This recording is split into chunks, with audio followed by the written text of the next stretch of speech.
The twisted metal groaned under Commander Elsa Chen's boots as she navigated through the debris field.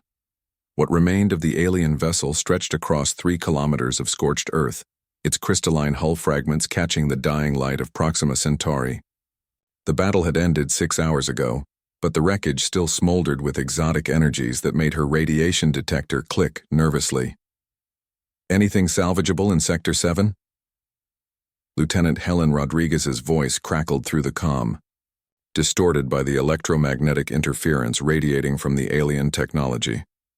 "Negative," Elsa replied, stepping carefully over what appeared to be a massive control console fused into slag.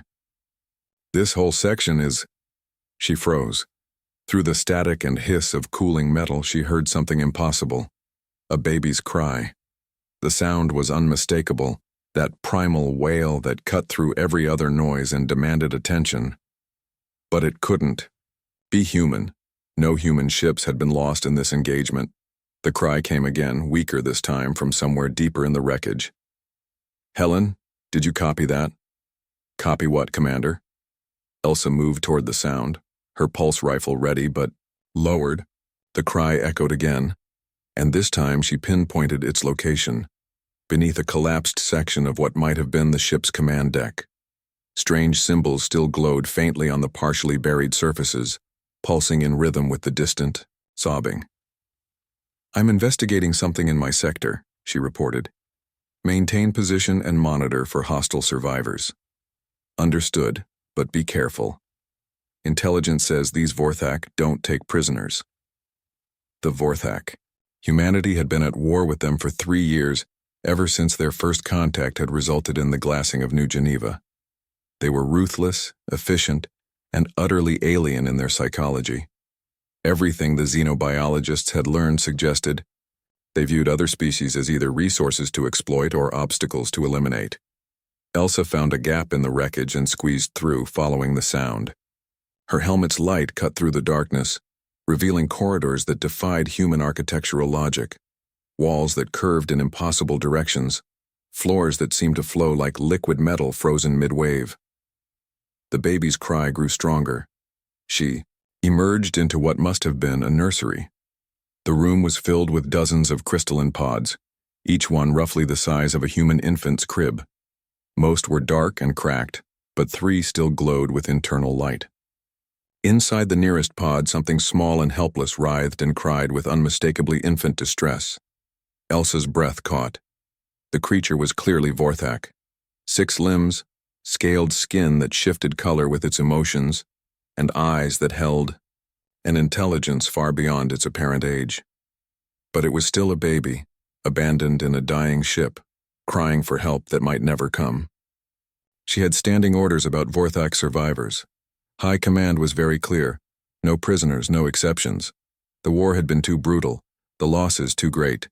These beings had shown humanity no mercy. The baby's cry turned into a weak whimper. Elsa holstered her weapon and approached the pod.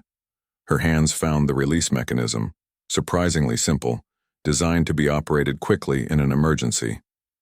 The crystalline shell retracted with a soft hiss, and the tiny alien looked up at her with eyes that reflected her helmet light like stars. It should have been afraid. Every Vorthak they'd encountered had shown immediate hostility toward humans, even when mortally wounded. Instead, the infant reached up with its small hands, so similar to human hands despite the extra fingers, and its cries softened to confused murmurs. "What are you doing here, little one?"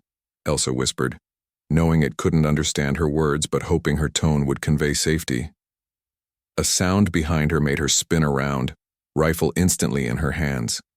A figure emerged from the shadows, tall, graceful, with the elaborate crest markings that indicated high rank among the Vorthak hierarchy. This was no ordinary survivor.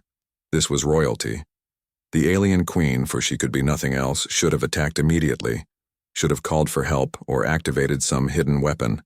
Instead, she saw Elsa holding the infant, and her entire posture changed. The queen's crest flattened against her skull in what Elsa had learned was a gesture of submission. Then, impossibly, the alien monarch sank to her knees. "Thek moran haltuv nethai," the queen spoke, her voice carrying harmonics that made the air itself seem to vibrate. Though Elsa didn't understand the words, the tone was unmistakable. Gratitude, desperate and profound. The baby in Elsa's arms made a soft cooing sound and reached toward the queen. This was its mother. A Vorthak queen who had stayed with her, offspring when she could have escaped, waiting in the wreckage for someone, anyone, to save her child. "Commander?" Helen's voice came through the comm. "I'm reading movement in your sector. Do you need backup?" Elsa looked at the kneeling queen, at the infant in her arms, at the other two pods that still showed signs of life. Everything she'd been taught about the Vorthak said this was impossible. They were supposed to be heartless conquerors, incapable of the emotions she was witnessing. But mothers were mothers regardless of species, and babies were innocents regardless of the sins of their parents. "Negative, Helen," she said finally. "False alarm, but prep the medical bay for special refugees."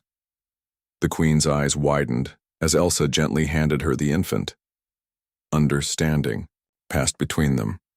Two mothers, two soldiers, two beings who had found something more important than war in the ruins of battle. As Elsa helped the alien queen to her feet and began working to extract the other surviving infants, she realized that sometimes the most human thing you could do was to recognize the humanity in others, even when they looked nothing like you. The war would continue tomorrow. Politicians would debate, generals would strategize, and soldiers would fight. But today, in the wreckage of what should have been just another victory, Commander Elsa Chen had found something worth more than conquest. The possibility that even enemies could choose mercy over vengeance, compassion over duty.